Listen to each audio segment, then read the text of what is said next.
কুল হুয়াল্লাহু আহাদ আল্লাহুস সামাদ লাম ইয়ালিদ ওয়া লাম ইউলাদ ওয়া লাম ইয়াকুল লাহু কুফুয়ান আহাদ। সূরা ইখলাসের প্রতি আমাদের ভালোবাসা থাকার দরকার আছে না নাই?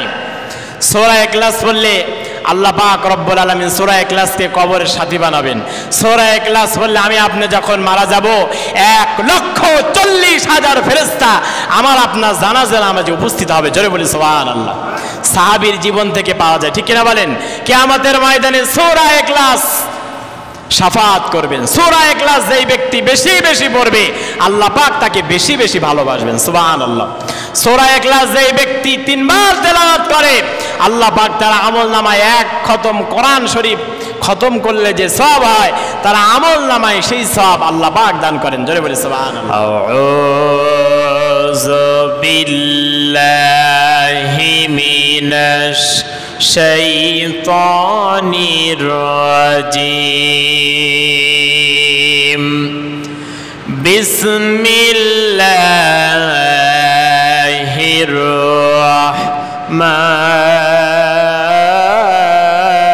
রাহমানির রাহিম। কুল হুয়াল্লাহু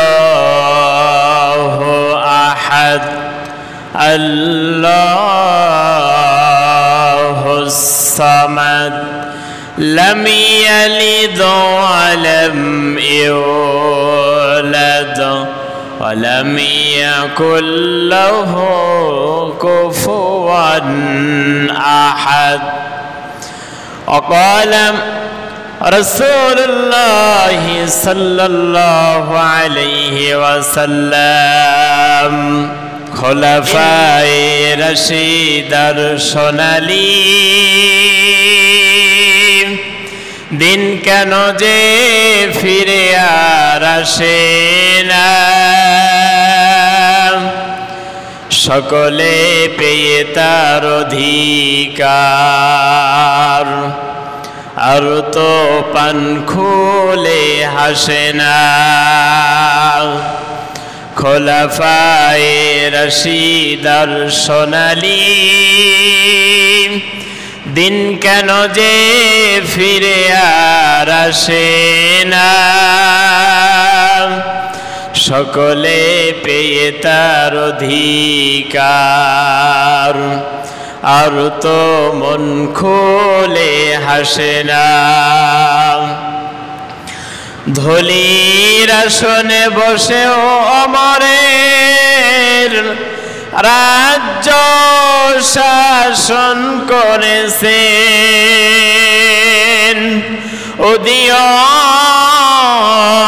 উদীয়মান খলিফা ওমরের শাসনে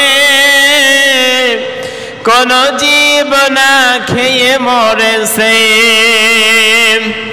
সেই ওমরের মতো কি এ ধরাতে আর কি কোনো দিন হবে না। খোলাফায়ে রাশিদার সোনালী দিন কেন যে ফিরে আর আসে না, সকলে পেয়ে তার অধিকার আর তো পান খুলে হাসে না। আলহামদুলিল্লাহ, আল্লাহ পাকের দরবারে লাখো কোটি শুকরিয়া, যিনি আমাদেরকে পবিত্র শাওয়াল মাসের দ্বিতীয় জুমার নামাজ আদায় করার জন্য যে আল্লাহ পাক সুবহানাহু ওয়া তাআলা তিনি আমাদেরকে সুস্থ রেখে ভালো রেখে পৃথিবীর শ্রেষ্ঠতম স্থান আল্লাহর ঘর মসজিদে আসার এবং বসার মতো তৌফিক যেই মহান মনিব, মহান রব, যে মহান সৃষ্টিকর্তা আমাদেরকে সুযোগ করে দিয়েছেন, সেই মহান মনিবের দরবারে সিজদানত অবস্থায় আমরা প্রত্যেকেই শুকর গুজার করছি। আমরা সবাই পড়ে নিচ্ছি আলহামদুলিল্লাহ। দরুদ এবং সালাম বিশ্ব মানবতার রাহবার, মানব মণ্ডলের মহান শিক্ষক নির্যাতিত নিষ্পেষিত মাজলুমের পরম বন্ধু, মদিনার প্রেসিডেন্ট শাফাতের কান্ডারি নবী মুহাম্মদুর রাসূলুল্লাহ সাল্লাল্লাহু আলাইহি ওয়াসাল্লামের উপরে, সম্মানিত এলাকাবাসী, সম্মানিত উপস্থিতি, সম্মানিত মুসল্লি کرام, এটা পবিত্র শাওয়াল মাস। পবিত্র শাওয়াল মাসের ইবাদতের মধ্যে গুরুত্বপূর্ণ ইবাদত শাওয়াল মাসের 6টি রোজা রাখা। আল্লাহ নবীজি, বিশ্ব নবীজি মুহাম্মদুর রাসূলুল্লাহ সাল্লাল্লাহু আলাইহি ওয়াসাল্লাম তিনি জানিয়েছেন, যেই ব্যক্তি মাহে রমজানের পরে শাওয়াল মাসের 6টি রোজা রাখলো, সেই ব্যক্তি যেন সারা বছর রোজা রাখলো। জোরে বলি সুবহানাল্লাহ। সুতরাং আমরা অনেকেই বলে থাকি যে সাক্ষী রোজা, যে রমজানে যে রোজা রেখেছি এই রোজা সাক্ষী হচ্ছে এই 6 রোজা। আসলে রোজার কোনো সাক্ষী নয়। এই রোজার গুরুত্ব, শাওয়াল মাসের 6টি রোজা হচ্ছে সুন্নত রোজা। প্রত্যেক মাসে 12, 13 বা 13, 14, 15 3টা করে নফল রোজা আছে, কিন্তু শাওয়াল মাসের যে স্পেশাল 6টি রোজা রয়েছে, এই 6টি রোজা হচ্ছে সুন্নাহ রোজা। আমাদের যাদের সামর্থ্য আছে চেষ্টা করব এই 6টি রোজা রাখার। আল্লাহর হাবিব জানিয়েছেন, কিয়ামতের ময়দানে এই 6টি রোজা তাকে জান্নাতে পৌঁছানো না, যতক্ষণ না জান্নাতে পৌঁছাবে ততক্ষণ এই শাওয়াল মাসের 6টি রোজা তার থেকে বিদায় নেবে না। জোরে বলি সুবহানাল্লাহ। আল্লাহ নবীজি, বিশ্ব নবীজি মুহাম্মদুর রাসূলুল্লাহ সাল্লাল্লাহু আলাইহি ওয়াসাল্লাম বলেছেন যে আমি কাবা শরীফের পাশে বসে থাকতাম, একজন আগন্তুক ব্যক্তি আমার সামনে দিয়ে হেঁটে যেত। হঠাৎ করে এই ব্যক্তিকে আর কয়েকদিন পরে দেখলাম এই ব্যক্তি আর আমার সামনে দিয়ে যায়ও না, আমাকে সালামও দেয় না। নবীজি মনে মনে ভাবলেন যে এই ব্যক্তি আমাকে কাবা শরীফের পাশ দিয়ে হেঁটে যেত আর আমাকে মাঝে মাঝেই সালাম দিত, এই ব্যক্তিকে আর দেখি না, হয় অসুস্থ হয়েছে আর নয় মারা গিয়েছে। নবীজি তার বাড়িতে গেলেন। বাড়িতে যাওয়ার পরে দেখেন ব্যক্তিটি ইন্তেকাল করেছেন। ইন্না লিল্লাহি ওয়া ইন্না ইলাইহি রাজিউন। এই ব্যক্তিকে নবীজি গোসল করালেন, কাফন পরালেন, কবরের মধ্যে রাখলেন এবং নবীজি আমার সকলের পেছনে কবর ছেড়ে বাড়ির দিকে রওনা দেবেন। দেখলেন একজন সুন্দর ফুটফুটে ব্যক্তি এই ব্যক্তির কবরের পাশে দাঁড়িয়ে আছে। জোরে বলে সুবহানাল্লাহ। নবীজি জিজ্ঞাসা করলেন, তুমি কে? সবাই চলে গিয়েছে, কবরের পাশে এখনো দাঁড়িয়ে আছো। ওই ব্যক্তি দাঁড়িয়ে বলতেছে, ইয়া রাসূলুল্লাহ, ইয়া হাবিবাল্লাহ, এই দুনিয়ার সাধারণ কোনো মানুষ আমি নয়। যেই ব্যক্তিটি মারা গিয়েছে এই ব্যক্তি প্রত্যেক বছরে শাওয়াল মাসের 6টি রোজা রাখতো, আমি তার রোজা। জোরে বলি সুবহানাল্লাহ। আপনিও চলে যাবেন, সবাই দাফন করে তাকে ছেড়ে চলে গিয়েছে, কিন্তু ইয়া রাসূলুল্লাহ, ইয়া হাবিবাল্লাহ, আমি শাওয়াল মাসের 6টি রোজা তাকে কবর ছেড়ে কোথাও যাব না। জোরে বলি আল্লাহু আকবার।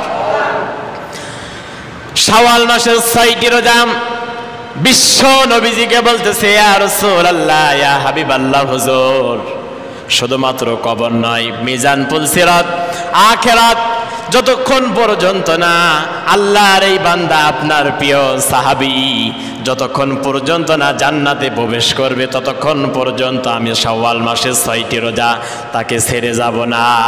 জোরে বলি সুবহানাল্লাহ। সুতরাং এই রোজার গুরুত্ব আছে না নাই? আছে, অবশ্যই রাখতে হবে, চেষ্টা করতে হবে এই রোজাগুলো রাখার। শাওয়াল মাসের 6টি রোজা কবরে আমার আপনার জন্য আলো জ্বালাবে, বাতি জ্বালাবে। শাওয়াল মাসের 6টি রোজা আমাকে আপনাকে জান্নাত পর্যন্ত পৌঁছায় দেবে। জোরে বলি সুবহানাল্লাহ। এবং মা বোনেরা, যারা রমজানের রোজা যাদের অসুস্থতার কারণে রাখতে পারেন নাই, এই শাওয়াল মাসের 6টি রোজা রাখার আগে আপনারা রমজানের রোজা যা ভেঙেছেন সেই রোজাগুলা এই মাসে আপনারা পূরণ করে দেবেন, তারপরে শাওয়াল মাসে রোজা থাকবেন। আল্লাহ পাক আমাদেরকে রাখার তৌফিক দান করুন, সকলে বলেছে আমিন। আসুন আমি যেখান থেকে তেলাওয়াত করেছি আমরা মূল কথার মধ্যে চলে যাই। আল্লাহ পাক আমাদের প্রত্যেককে মাফ করে দিন, সকলে বলেছে আমিন। আল্লাহ পাক আমাদের ইবাদত বন্দেগীগুলো কবুল এবং মঞ্জুর করুন, সকলে বলেছে আমিন। আমি আপনাদের সামনে কোরআনুল কারীমের ছোট্ট একটি সূরা, যেই সূরার নাম হচ্ছে ইখলাস। জোরে বলেন নাম কি? সূরাতুল ইখলাস। ছোট্ট একটি সূরা। এই সূরাটা আমাদের প্রত্যেকেরই পরিচিত, আমরা সবাই পারি, ঠিক কিনা বলেন? কম বেশি সবাই এই সূরাটি পারি। সূরাতুল ইখলাস কোরআনুল কারীমের 112 নম্বর সূরা। জোরে বলেন কত নম্বর সূরা? 112 নম্বর সূরা। এই সূরাতে রুকু আছে 1টি, আয়াতে কারিমা আছে 4টি। এই সূরাটি মক্কায় অবতীর্ণ এবং এই সূরার শব্দ সংখ্যা 15টি এবং এই সূরাতে অক্ষর আছে 47টি। জোরে বলেন কতটি অক্ষর আছে সূরা ইখলাসে? 47টি অক্ষর আছে, 15টি শব্দ আছে। সূরাটি মক্কায় অবতীর্ণ, কোরআনুল কারীমের 30তম পারায় অবস্থিত। সূরাতুল ইখলাস, ইখলাস শব্দের অর্থ নির্ভেজাল, নিষ্ঠা, একনিষ্ঠ। জোরে বলি সুবহানাল্লাহ।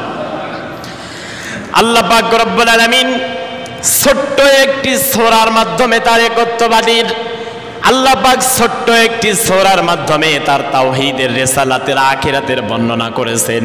আল্লাহ পাক কোরআনুল কারীমের ছোট্ট একটি সূরার মাধ্যমে তার বংশের, তার নিজের পরিচয় মানুষের মাঝে উপলব্ধি করেছেন। জোরে বলি সুবহানাল্লাহ।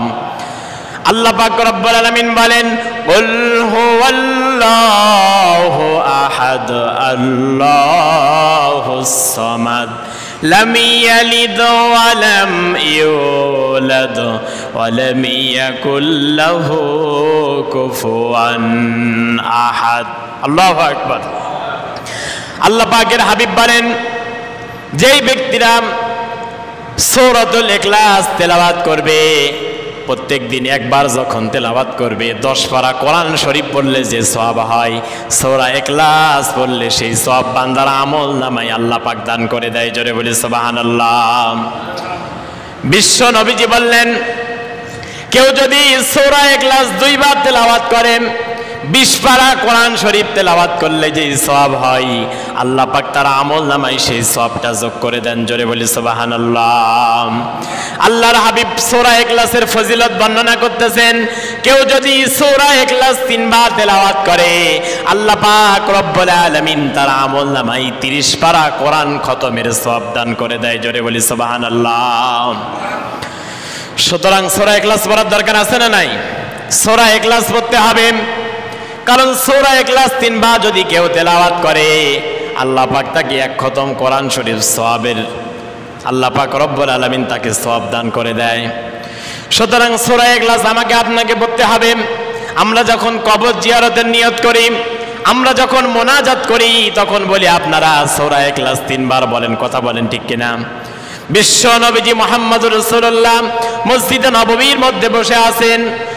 নবীজি আমার যখন সূরা ইখলাসের ফজিলত বর্ণনা করতেছিলেন এইভাবে, আল্লাহ নবীজি একবার বললেন সূরা ইখলাস, সাহাবী বললেন, ইয়া রাসূলুল্লাহ আমার মুখস্থ হয় নাই, আবারও বলুন। আরেকবার নবীজি বললেন, সাহাবী আবারও বললেন। সাহাবী বলেন, ইয়া রাসূলুল্লাহ, ইয়া হাবিবাল্লাহ আমার মুখস্থ হয় নাই, আপনি আবারও বলুন। নবীজি আমার সূরা ইখলাস 3 বার পড়লেন, সঙ্গে সঙ্গে সাহাবী নবীজির সঙ্গে সূরা ইখলাস তেলাওয়াত করলেন। সাহাবী বলেন, ইয়া রাসূলুল্লাহ, ইয়া হাবিবাল্লাহ এই মুহূর্তে আমার সূরা ইখলাস মুখস্থ হয়ে গিয়েছে। জোরে বলি সুবহানাল্লাহ।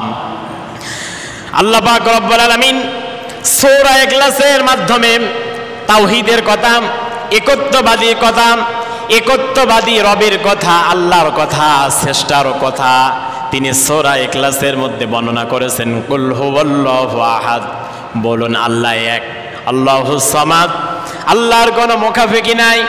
লাম ইয়ালিদ ওয়া লাম ইউলাদ ওয়া লাম ইয়াকুল লাহু কুফুয়ান আহাদ, তিনি কাউকে জন্ম দেয় নাই, তাকেও কেউ জন্ম দেয় নাই। আল্লাহু আকবার। তার সমকক্ষ এই পৃথিবীতে কেউ নাই। জোরে বলে আল্লাহু আকবার। আল্লাহ পাক রব্বুল আলামিন ছোট্ট একটি সূরার মাধ্যমে তিনি বর্ণনা করেছেন তার একত্ববাদীর কথা, তার নিজের বংশের, নিজের পরিচয়ের কথা। বিশ্ব নবীজি মুহাম্মদুর রাসূলুল্লাহ সাল্লাল্লাহু আলাইহি ওয়াসাল্লাম মক্কা থেকে হিজরত করে যখন মদিনাতে গেলেন, মদিনাতে যাওয়ার পরে তিনি একটি মসজিদ তৈরি করলেন। সেই মসজিদের নাম হচ্ছে মসজিদে কোবা। জোরে বলেন নাম কি? মসজিদে কোবা, যেটা আমরা আলেম ক্লাসে আরবি ফার্স্ট পেপারে পড়েছি। প্রথমে এই গল্পটি আছে মসজিদে কোবা সম্পর্কে। আল্লাহর হাবিব মসজিদে কোবা তৈরি করলেন, আর মসজিদে কোবার জন্য একটি ইমাম তৈরি করলেন, একটি ইমাম নিয়োগ দিলেন। মানে নবীজির ইমাম নিয়োগ দেওয়া আর আমাদের ইমাম নিয়োগ দেওয়া কি এক? জোরে বলেন, এক নয়। মসজিদে কোবার ইমামতিতে সাহাবীর পিছনে সমস্ত মানুষেরা নামাজ আদায় করে, কিন্তু মসজিদে কোবার ইমাম প্রত্যেক রাকাতে, নামাজের প্রত্যেক রাকাতে সূরা ইখলাস তেলাওয়াত করে। জোরে বলি সুবহানাল্লাহ। আপনার এই মসজিদের ইমাম যদি প্রত্যেক রাকাতে, বা আমি যদি প্রত্যেক রাকাতে সূরা ইখলাস পড়ি, আপনাদের রাগ হওয়া কিন্তু স্বাভাবিক, ঠিক কিনা বলেন? যে হুজুর মনে হয় আর কোনো সূরা পারে না, সূরা ইখলাসই শুধু পারে, প্রত্যেক রাকাতে হুজুর শুধু সূরা ইখলাস পড়ে। সমস্ত সাহাবীরা রেগে গেলেন, নবীজির কাছে কমপ্লেন করলেন, ইয়া রাসূলুল্লাহ, ইয়া হাবিবাল্লাহ, আপনি মসজিদে কোবার যে ইমাম নিয়োগ করেছেন, এই ইমাম প্রত্যেক রাকাতে সূরা ফাতিহা পড়ে, তার সঙ্গে সূরা ইখলাস পড়ে। এই সূরা ইখলাস পড়ার সঙ্গে তারপরে তিনি কেরাত ধরে। দ্বিতীয় রাকাতে যখন তিনি আবার ওঠেন, সূরা ফাতিহা পড়ে, আবারও সূরা ইখলাস পড়ে, তারপরে তিনি আবারও কেরাত ধরে। এইভাবে তিনি নামাজ আদায় করে। প্রত্যেক রাকাতে তিনি সূরা ইখলাস তেলাওয়াত করেন। আল্লাহ নবীজি, বিশ্ব নবীজির কাছে এই কমপ্লেন যখন করা হলো, নবীজি আমার মসজিদে কোবার ইমামকে ডাক দিলেন, বললেন, সাহাবী, তোমাকে আমি মসজিদে কোবার ইমাম বানিয়েছি, কিন্তু তোমার নামে কমপ্লেন আসলো, তুমি না কই নামাজের প্রত্যেক রাকাতে সূরা ইখলাস তেলাওয়াত করো, কারণটা কি? সঙ্গে সঙ্গে মসজিদে কোবার ইমাম সাহাবী বলেন, ইয়া রাসূলুল্লাহ, ইয়া হাবিবাল্লাহ, সূরা ইখলাসকে আমি এত ভালোবাসি, সূরা ইখলাসের প্রতি আমার এমন মহাব্বত, ভালোবাসা, সূরা ইখলাস আমার বারবার তেলাওয়াত করতে ইচ্ছা করে। জোরে বলি সুবহানাল্লাহ। সূরা ইখলাসের মধ্যে আমার রবের পরিচয় পাওয়া যায়, সূরা ইখলাসের মধ্যে আমার একত্ববাদীর খোদার পরিচয় পাওয়া যায়। এই পৃথিবীর সমস্ত কাফের মুশরিকরা যেই আল্লাহকে অস্বীকার করে, আল্লাহ সম্পর্কে খারাপ কথাগুলা বলে, এই জন্য নামাজের প্রত্যেক রাকাতে আমি সূরা ইখলাস তেলাওয়াত করি। সুবহানাল্লাহ।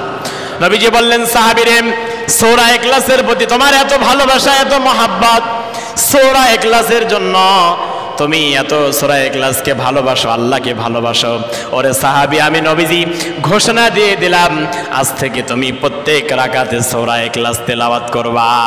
জোরে বলি সুবহানাল্লাহ। সূরা ইখলাস পড়ার দরকার আছে না নাই? সূরা ইখলাস আল্লাহর হাবিব বলেছেন, বুখারী এবং মুসলিম দুইটা হাদিসের রেফারেন্স। আল্লাহর হাবিব বলেছেন, যেই ব্যক্তি সূরা ইখলাস সব থেকে বেশি ভালোবাসে, যেই ব্যক্তি সূরা ইখলাস তেলাওয়াত করে, আল্লাহ পাক রব্বুল আলামিন স্বয়ং ওই ব্যক্তিকে ভালোবাসেন। জোরে বলি সুবহানাল্লাহ। সূরা ইখলাস যেই ব্যক্তি তেলাওয়াত করবে বেশি বেশি করে, হাঁটতে বসতে উঠতে চলতে ফিরতে, যেই ব্যক্তি সূরা ইখলাস সব সময় তেলাওয়াত করতে থাকবে, কিয়ামতের ময়দানে সূরা ইখলাস আল্লাহর একত্ববাদীর, আল্লাহ তাওহীদের ঘোষণা সূরা তার পক্ষে শাফাআত করবে। জোরে বলি সুবহানাল্লাহ। বিশ্ব নবীজি তাবুকের ময়দানে, যুদ্ধের ময়দানে গিয়েছেন। যুদ্ধের ময়দানে যাওয়ার পরে হঠাৎ করে মদিনা থেকে একটা খবর আসলো, ইয়া রাসূলুল্লাহ, ইয়া হাবিবাল্লাহ, আপনার সাহাবী মুআবিয়া ইবনুল মুজানি এই মুহূর্তে ইন্তেকাল করেছেন। সাহাবীরা তাকে গোসল করিয়েছে, তাকে কাফন পরিয়েছে, তারা জানাজা নামাজে উপস্থিত হয়েছে, তারা জানাজা নামাজে দাঁড়িয়েছে। ইয়া রাসূলুল্লাহ, ইয়া হাবিবাল্লাহ, আপনার সাহাবী মুআবিয়া ইবনুল মুজানি জানাজা কি আপনি করবেন না?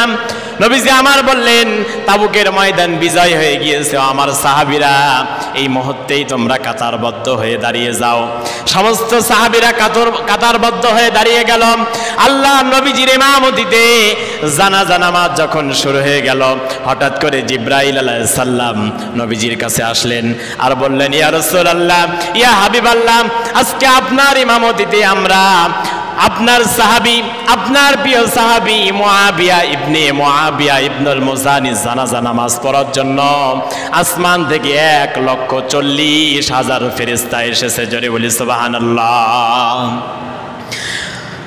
জিবরাইল আলাইহিস সালাম যখন এই ঘোষণা দিয়ে দিলেন, 1,40,000 ফেরেশতা বিশ্ব নবীজির পেছনে দাঁড়িয়ে আছেন। নবীজি আমার মুআবিয়া ইবনুল মুজানি জানাজা নামাজে গায়েবানা জানাজা নামাজে দাঁড়ালেন। নবীজি আমার জানাজা শেষ করলেন। পরবর্তী সময় হযরতে জিবরাইলকে ডাকলেন, বললেন, ভাই জিবরাইল, এই মুহূর্তে আমি বুঝলাম না 1,40,000 ফেরেশতা আসমান থেকে জমিনে নেমে এসেছে। জানি না আমার সাহাবী মুআবিয়া ইবনুল মুজানি কি আমল করেছে, যে আমল করার কারণে 1,40,000 ফেরেশতা তার জানাজা নামাজে দাঁড়িয়েছে। জোরে বলি সুবহানাল্লাহ। হযরত জিবরাইল এই মুহূর্তে বললেন, ইয়া রাসূলুল্লাহ, ইয়া হাবিবাল্লাহ, আপনার সাহাবী মুআবিয়া ইবনুল মুজানি পৃথিবীতে এমন কোন আমল করে নাই, তবে তার আমল নামার মধ্যে সূরা ইখলাস সব সময় পাওয়া যায়। জোরে বলি সুবহানাল্লাহ। আপনার এই সাহাবী উঠতে বসতে চলতে ফিরতে হাঁটতে যখনই সময় পেতেন সঙ্গে সঙ্গে সূরা ইখলাস তেলাওয়াত করতেন। জোরে বলি সুবহানাল্লাহ। সূরা ইখলাস তেলাওয়াত করার কারণে আপনার সাহাবী মুআবিয়া ইবনুল মুজানির জানাজায় 1,40,000 ফেরেশতা আসমান থেকে তার জানাজা নামাজে উপস্থিত হয়েছে। জোরে বলি সুবহানাল্লাহ। সুতরাং সূরা ইখলাস পড়ার দরকার আছে না নাই? বেশি বেশি পড়তে হবে। সূরা ইখলাসের প্রতি ভালোবাসা থাকতে হবে, মহব্বত থাকতে হবে। কেননা আমার আল্লাহর পরিচয় যেই সূরার মধ্যে, যেই সূরা পড়লে আমার আল্লাহ সব থেকে বেশি খুশি হন। সুবহানাল্লাহ। আল্লাহর হাবিব বিশ্ব নবীজি তিনি নামাজের মধ্যে সূরা ইখলাস পড়তেন। কোন কোন নামাজে বিশ্ব নবীজি তিনি সূরা ইখলাস তেলাওয়াত করতেন?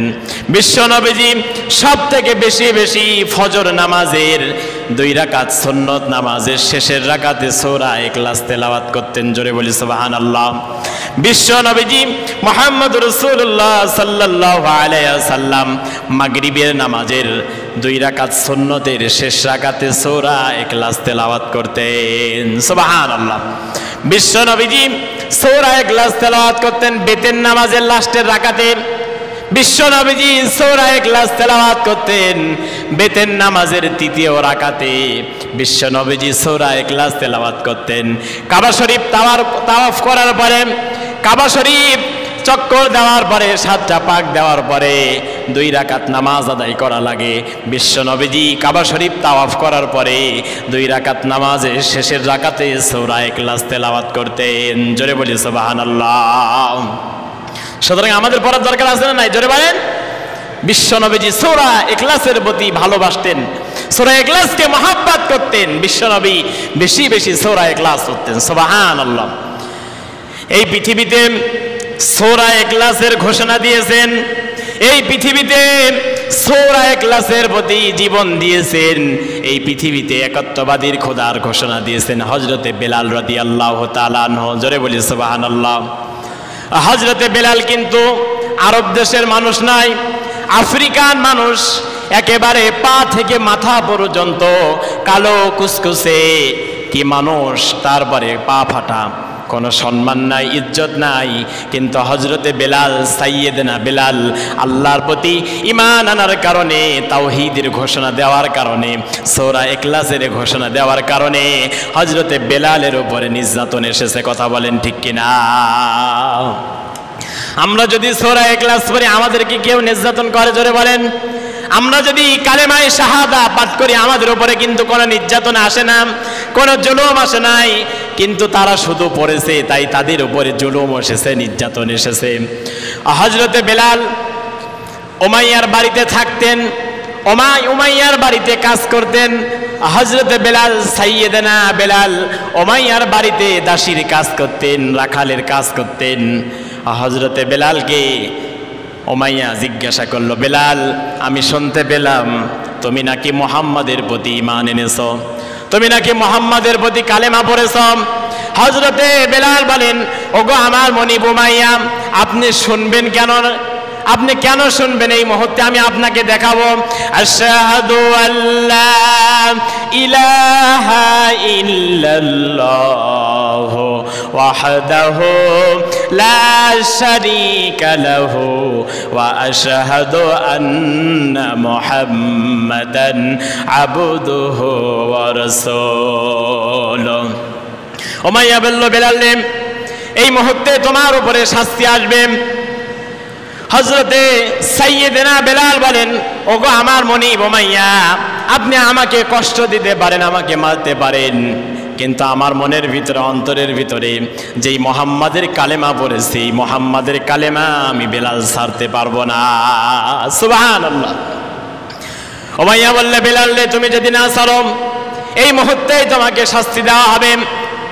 উমাইয়া এবার অর্ডার করলাম, ও আমার সৈন্যরা, খেজুর পাতার রশি বানাও। খেজুর পাতার রশি বানানো হলো, রশিটা সাইয়েদনা বেলালের গলার সঙ্গে পেঁচানো হলো।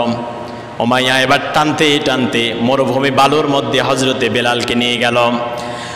সাইয়েদনা বেলালকে নেওয়ার পরে উত্তপ্ত মরুভূমি বালুর মধ্যে সাইয়েদনা বেলালকে শোয়াইয়া দিলাম, আর বিশাল বিশাল পাথরগুলা হযরতে বেলালের বুকের উপরে যখন চাপায়া দিল, উমাইয়া বলে, বেলাল রে, কেমন শাস্তি পাও? হযরতে বেলাল বলে, সাইয়েদনা বেলাল বলে, ওগো আমার মনিব, শুধুমাত্র এমন কষ্ট কেন? আমাকে মারতে মারতে যদি দুনিয়া থেকে বিদায় দাও, তারপরেও আমি ঘোষণা দেব, কুল হুয়াল্লাহু আহাদ আল্লাহুস সামাদ লাম ইয়ালিদ ওয়া লাম ইউলাদ ওয়া লাম ইয়াকুল লাহু কুফুয়ান আহাদ। আল্লাহু আকবার। হযরতে বেলাল যখন সূরা ইখলাস তেলাওয়াত করলেন, সূরা ইখলাসের শানে নুজুলের মধ্যে হযরতে বেলাল, হযরতে আবু যর গিফারির কথা ঘটনা এসেছে। হযরতে বেলাল যখন সূরা ইখলাস তেলাওয়াত করতেছিলেন, সূরা ইখলাস যখন পড়ে ফেললেন, উমাইয়া এবার পাথরটা সাইয়েদনা বেলালের বুকের উপর থেকে নামায়া দিলাম। উমাইয়া বেলালের বুকের উপরে পা গেড়ে চাপ দিয়ে বেলালের বুকের উপরে উঠে বসলেন, আর বাম হাত দিয়ে বেলালের জিহব্বাটাকে বের করলেন। তক্ত লোহার আগুন, লোহাটা পড়াইয়া হযরতে সাইয়েদনা বেলালের জিহব্বার উপরে উমাইয়া বারবার চাপ দেয়, বলে তাও হবে না, এইবার তোমরা বেলের কাঁটা নিয়ে আসো। উমাইয়ার সৈন্য সামন্ত বেলের কাঁটা নিয়ে উমাইয়ার কাছে হাজির হয়ে গেল। লোহা গরম করে, শিক আগুনে গরম করে বেলালের জিহব্বার পরে দেয়, বলে, বেলাল রে, এবার তোমাকে বেলের কাঁটা দেওয়া হবে। বেলের কাঁটা প্রত্যেকটি জিহব্বার প্রত্যেকটি জায়গায় একটা একটা করে যখন বিদায় দেয়, উমাইয়া বলে, বেলাল রে, এখন তো তোমার জিহব্বা বন্ধ, মুখ বন্ধ, কিভাবে আল্লাহকে ডাকবে? তাফসিরের মধ্যে, তাফসিরে কুরতুবীর মধ্যে মুফাসসিরে কিরাম লিখেছেন, হযরতে বেলাল তখন শাহাদাত আঙ্গুল উঁচু করলেন, ঘোষণা দিলেন, কুল হুয়াল্লাহু আহাদ আল্লাহুস সামাদ লাম ইয়ালিদ ওয়া লাম ইউলাদ ওয়া লাম ইয়াকুল লাহু কুফুয়ান আহাদ। আল্লাহু আকবার। হযরতে বেলাল রাদিয়াল্লাহু তাআলা আনহু উমাইয়াকে ডাক দিয়ে বলে, উমাইয়া রে, আমি বলেছি আমাকে মারতে মারতে আমার মুখ বন্ধ করতে পারবে, জিহব্বা বন্ধ করতে পারবে। ওরে উমাইয়া, আমার অঙ্গ প্রত্যঙ্গ আল্লাহর সাক্ষী দিবে, আল্লাহর কথা বলবে, আল্লাহর একত্ববাদী খোদার কথা বলবে আমার অঙ্গ প্রত্যঙ্গ। জোরে বলি সুবহানাল্লাহ। হযরতে বেলাল সূরা ইখলাসের ঘোষণা দেওয়ার কারণে, কালেমায়ে শাহাদাত পাঠ করার কারণে হযরতে বেলালের উপরে, সাইয়েদনা বেলালের উপরে নির্যাতন এসেছে, জুলুম এসেছে। সূরা ইখলাসের প্রতি সাহাবীদের কি ভালোবাসা! হযরত আবু যর গিফারি রাদিয়াল্লাহু তাআলা আনহু তিনি তখনও মুসলমান হন নাই। গিফার গোত্র থেকে রওনা দিলেন মক্কার উদ্দেশ্যে। এই সূরাটি মক্কায় নাজিল হয়েছে, মক্কায় অবতীর্ণ হয়েছে। হযরত গিফারি আবু যর গিফারি রাদিয়াল্লাহু তাআলা আনহু মক্কা নগরী থেকে তিনি রওনা দিলেন গিফার গোত্র থেকে। আব্দুল্লাহর বেটা মুহাম্মদ নাকি নবুয়তি পেয়েছে, তিনি নাকি নবী, তিনি নাকি সত্যের কথা বলে, আমি তাকে দেখতে চাই। হঠাৎ করে মক্কার অলিতে গলিতে তিনি ঘুরতেছেন। বিশ্ব নবীজিকে মুহাম্মদ রাসূলুল্লাহ সাল্লাল্লাহু আলাইহি সাল্লামকে আবু যর গিফারি খুঁজতেছেন। বিশ্ব নবীজির সংবাদদাতা, বিশ্ব নবীজির আসাদুল্লাহ হযরতে আলী হঠাৎ করে আবু যর গিফারিকে দেখে ফেলেছেন। হযরতে আলী আবু যর গিফারির কাছে আসলেন। আবু যর গিফারিকে ডাক দিয়ে বলেন, ওগো পথিক, তুমি কে? তোমাকে তো আমি চিনলাম না। এই মক্কা নগরীতে এমনি গরম জায়গা, তুমি কাকে খুঁজতেছ? আবু যর বলেন, ওগো পথিক, আমিও তো তোমাকে চিনি না, কিন্তু এই মক্কা নগরীতে আসার আমার একটাই কারণ, শুনেছি আব্দুল্লাহর বেটা মুহাম্মদ নাকি নবুয়তি পেয়েছে, তিনি নাকি নবী, আমি তাকে দেখতে চাই। এই ব্যক্তিটা কেমন? হযরতে আলী বলেন, আবু যর রে, মক্কা নগরী এমনি গরম জায়গা, আবু জেহেলের কোনো যদি সেলা চামুন্ডা, আবু জেহেলের কোনো বাহিনীর মানুষ যদি তোমাকে দেখে ফেলে, এই মুহূর্তেই তোমাকে মারধর আরম্ভ করবে।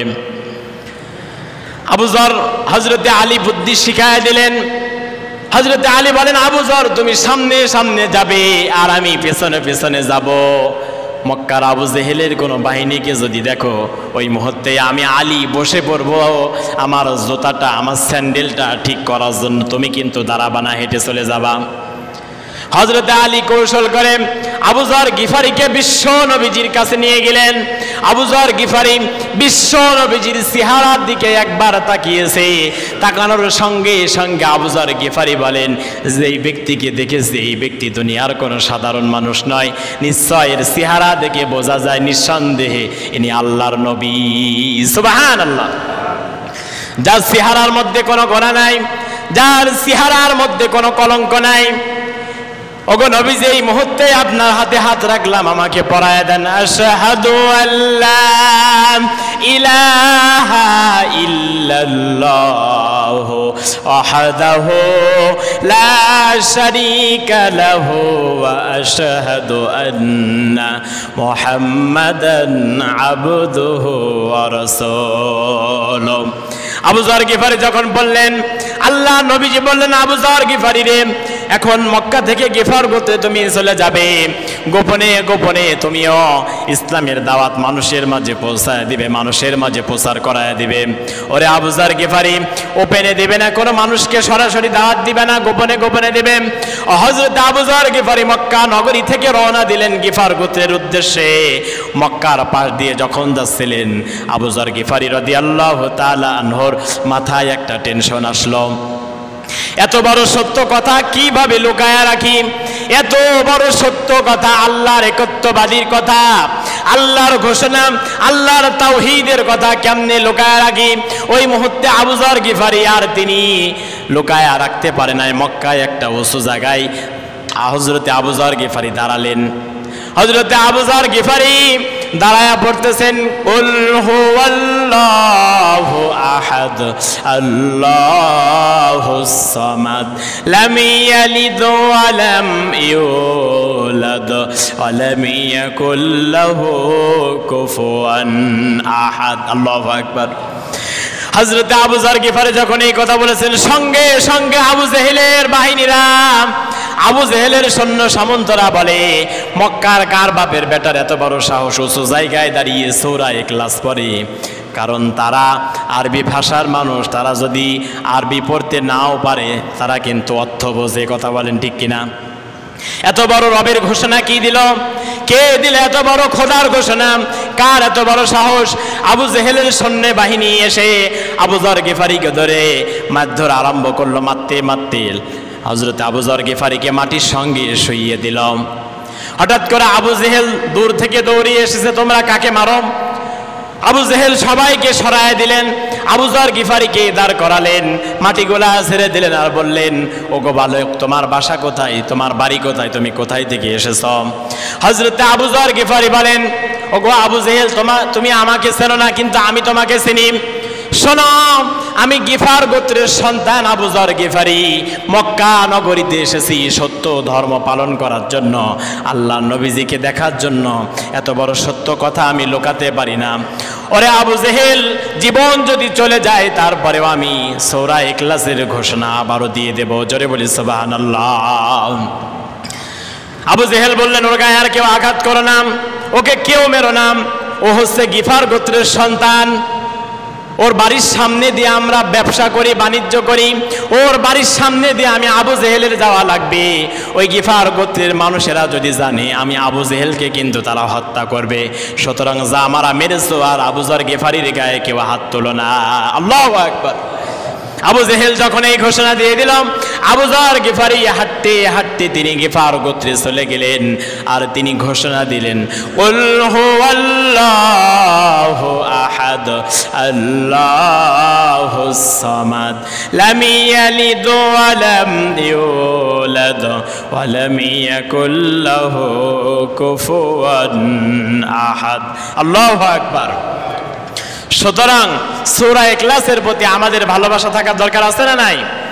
সূরা ইখলাস বললে আল্লাহ পাক রব্বুল আলামিন সূরা ইখলাসকে কবরের সাথী বানাবেন। সূরা ইখলাস বললে আমি আপনি যখন মারা যাব 1,40,000 ফেরেশতা আমার আপনার জানাজার নামাজে উপস্থিত হবে। জোরে বলি সুবহানাল্লাহ। সাহাবীর জীবন থেকে পাওয়া যায়, ঠিক কিনা বলেন?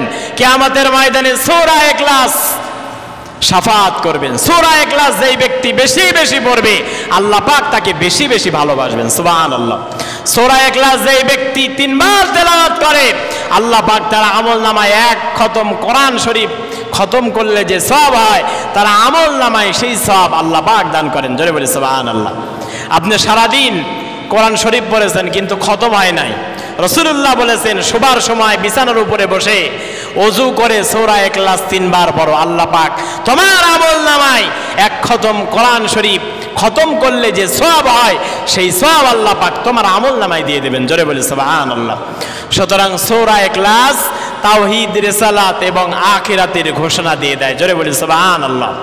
যদি এক কথাই বলেন যে হুজুর এই যে 30 পারা কোরআন, এই কোরআনের মধ্যে কোন কোন কথা আছে, তাহলে বলতে হবে এক কথা, একত্ববাদী আল্লাহ পাকের কথা, তাওহীদের কথা, রিসালাতের কথা, আখিরাতের কথা। 30 পারা কোরআনের মধ্যে আল্লাহ পাক এই 3টা কথাকে সেট করেছেন। জোরে বলি সুবহানাল্লাহ। এই জন্য আমাদের প্রত্যেকে সূরা ইখলাসের প্রতি বেশি বেশি ভালোবাসা থাকতে হবে। কথা বলেন ঠিক কিনা? মোহাব্বত থাকতে হবে। সূরা ইখলাস আল্লাহ পাকের তাওহীদের ঘোষণা, একত্ববাদীর ঘোষণা, আল্লাহ পাকের প্রশংসা আমাদের করতে হবে। আল্লাহ পাক সুবহানাহু ওয়া তাআলা তিনি যেন আমাদেরকে করার তৌফিক দান করেন। সকলে বলছে আমিন। আল্লাহ পাক যেন তিনি আমাদেরকে ক্ষমা করে দেন। সকলে বলছে আমিন। আল্লাহ পাক যেন আমাদের প্রত্যেককে সূরা ইখলাসের প্রতি অর্থাৎ আল্লাহর প্রতি ভালোবাসা যেন বৃদ্ধি করে দেন। সকলে বলছে আমিন।